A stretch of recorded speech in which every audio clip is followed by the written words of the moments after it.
What up, AndStilltv in the building, coming at y'all with another one. So check it out. We just got finished watching new prospect David Morrell Jr. of the 168-pound division. He just knocked out Mike Gavronski. This dude is raw as shit, y'all. So look, we gonna talk about it. Not yet or got next. Cue the intro.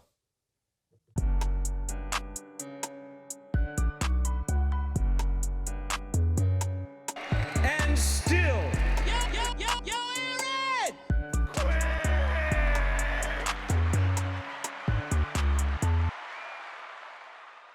Welcome back, YouTube. Hey, that was a good one. The boy Mike, imagine me, Gavronski got his ass handed to him.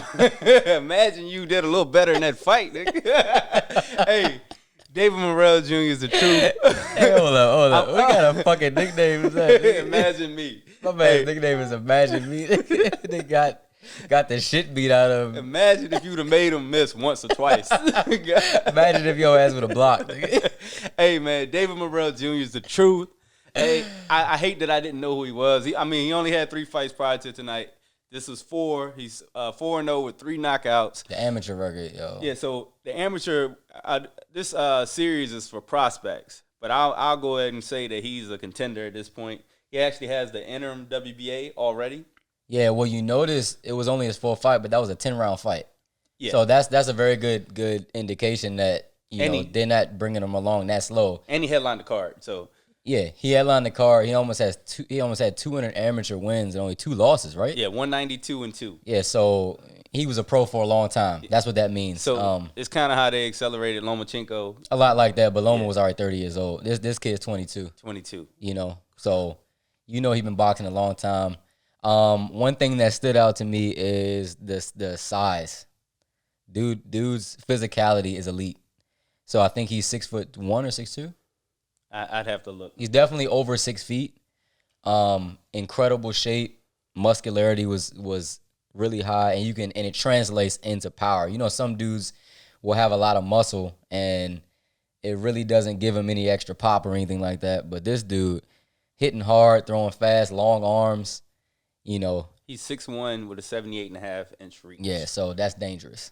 Yeah, that's dangerous. I didn't see any flaws, but it wasn't much to go off. There wasn't much competition in there. The guy was a tough guy, but very good chin. Yeah, most guys would have been out of there in the first round. It took him 3 rounds to get him out of there. Very good chin, very bad defense. Very bad. Well, he was slow and didn't really do anything. Anytime you land in an uppercut at like 80% connection rate. Yeah, but the guy did have about 30 pro fights. I think he was like 25-3 and 1 or something like that. Yeah, that's right. Yeah, it was something like that. So, he did have a good amount of experience, and I can actually see why he could win 25 fights because he had an incredible chin. You could tell he was rough, he was rugged, but the kid just overwhelmed him.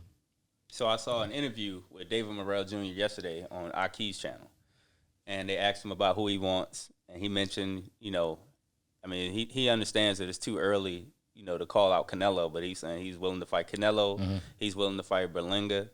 So, honestly, I got him beating both of them right now. So the only man I got that can beat him is maybe Benavidez. That'll be a hell of a fight. We actually talked about it while the fight was still going on, and I would have to see a little more of him. He didn't have to show any type of defense whatsoever. So that's the only thing. Like, he didn't have to show any type of footwork. He was just walking forward at him the whole time with his hands down, just beating the shit out of him. So one thing I mentioned to Quick during the fight is he does have long arms. Sometimes guys with longer arms have a problem fighting on the inside against someone like a Canelo Alvarez that has those shorter, tighter punches. All right. Agreed. So I would just have to see a little more of him. I think that that would be a really good fight right now. I don't know if I would pick him against Canelo right now though. When I say I like somebody over somebody, it means I would bet on that person before I bet on the other person. Yeah. That's what it means. But you saying bet on them like straight up, like straight up. Like okay, I would bet. I would if they were fighting, I would really think that all right, I would put my money here. Right now, I would bet on Canelo. Right, like today. Yeah, I would bet on Canelo because based off the sheer fact that Canelo's seen so much more action, and he's never seen no one like Canelo Alvarez. So yeah, I just think he's so busy. I agree. And his jab is so good that Offensively, he has everything it takes to beat Canelo Alvarez. I haven't seen any type of defense or any type of feat. He's going to need to keep Canelo out of there because I'm telling you, on the inside, Canelo's winning those battles on the inside.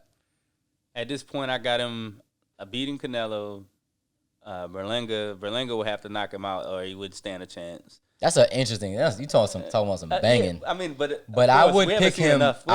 We haven't seen enough of either one of them to really say. Right now, if I had to pick, I'm picking Morrell against Berlanga though. Yeah, no doubt about it. And but if Berlanga would have knocked him out, I would be like, you know what I mean? Like, I wouldn't be surprised if I had to choose one. It would definitely be David Morrell. Whenever you have almost 200 amateur wins and only 2 losses, and you're Cuban, like I don't like people like Cubans probably take amateur boxing more seriously out of any other people. Like that's basically like professional to them. Like they'll have guys that are 33 years old that could be world champions in professional boxing, still fighting in the amateur. So if you had that kind of record as a Cuban, that says a lot. So what about what do you think about he and Charlo? Like if Charlo goes to 168, like 168 is becoming a really deep division. I love 168 right now. Yeah. That's a very right now I'm taking Charlo. Yeah. Right now I'm taking Charlo, but Charlo's in his prime right now. It's so tough. It ain't gonna take this boy long. I'm gonna put it to you like that. I think just pure ability, I think he has more though than Charlo. I think right now Charlo just has a little bit more seasoning. His body's more grown.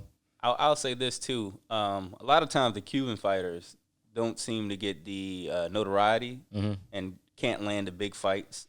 I think that may be different for him. I don't know what it is. It's just his style. I guess it's more fan-friendly. It is. So his style, that's a good point. So his style is very fan-friendly for a Cuban. The reason why Cubans don't get those paydays is because they're so hard to beat, and they can't market themselves because they don't talk English. So if you can't, I talked about this before, if you can't talk shit, you can't really market yourself. Well, the interview I saw, he had an interpreter, so I'm not sure how well his English exactly. is. And most of the time, they can't really speak English at all. So when you couple that with the fact that guys have a really hard time beating them, they're not going to take those fights. Other top names aren't really going to take those fights. I feel like they're always known as boring. Yeah. Because they're taught to not get hit. So. To the casual fan, yes. Yeah. Now, he's not like that, though. No, not at all. So, he may have a shot. And with him being so young, and already headlining the card. Yeah, he got the physique, he got the look. You're kind of drawn to him a little bit. You know what I'm saying? So, definitely a bright future for him. Like you said, man, 168 is crazy. So, I don't know. I can't even think of a step-up fight, though. Like, I'm sure they would. If we ever see him in Berlanga, it won't be anytime soon. The problem with talking about step-up fights, I don't know that division from top to bottom like I do welterweight. You know what I'm saying? And like I do 135. I feel like somebody like what weight class is David Lemieux fighting at right now? He was around 68, 60 and 68. Yeah, I think he went up to 68. I'm not sure if he's still active. I haven't seen him in a while. Yeah, that Lemieux, Billy Joe Saunders, like all those guys were like around that. Chris Eubanks. Yeah. Okay. That might be a good one. He gonna beat the shit out of them niggas. But that's a huge step-up fight. Yeah, but he beating the shit out of Lemieux. I'm talking about beating the shit out of Lemieux. Like worse than... Lemieux has pop too, though. Absolutely. Like Lemieux has really good offense, but he beating the shit out of that dude.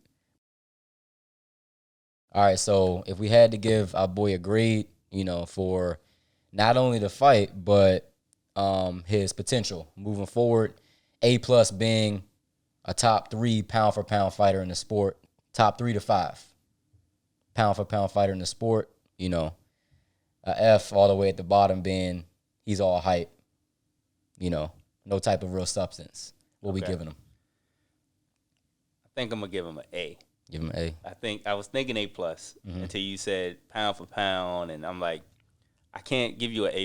A+ got to be top of the top. You know what I'm saying? So it's nothing on his performance. It's his opponent. Couldn't bring out the best in him. Couldn't show me enough. Right. But I give him an A. It looks like he have every tool as of in right the bag. now. I agree. I give him an A. And again, we didn't see a lot of him on the defensive side because it wasn't no type of defense to show. He was beating the shit out of him from the beginning to the end. So I like it. I give him an A. I think you're talking about the potential. Definitely top 10 pound for pound in the whole sport. He could end up cleaning out this whole division, I can see that. Like it would depend on what happens with Benavidez. I ever say he and David Benavidez on a collision course. They both the same age or really close. You know what I'm saying? So I feel like that's a up and coming fantasy fight right there. David Benavidez versus David Morrell Jr. So hopefully we get that sometime soon. But definitely. And I'll say this again. I want to reiterate that David Morrell Jr. is not a prospect. Like, we're just getting familiar with him, so he's on our prospect. But he's a contender. He's ready now. He's ready now. Again, that was a 10-round fight. Yeah. That was a 10-round fight. So for those of y'all that don't know, normally prospects, especially their fourth fight, are still fighting 4 rounds, maybe 6 rounds. You start to get 8-round fights, when you get in the double-digit wins and, you move up from there. He's a couple fights away from a championship anytime you're fighting 10-round fights. So he's ready. They know he's ready, and they're marketing him as such. So congratulations, David Morrell Jr. Make sure you guys like, subscribe, comment, join the conversation. We're responding to everything. Got anything else to add? That's it, man. Keep on giving us all the energy, guys. We want all the smoke. We want all the suggestions. We love this, so keep it up. Really appreciate y'all. There it is. And still remaining undefeated, proving he is one of the elite champions of the sport today, and still.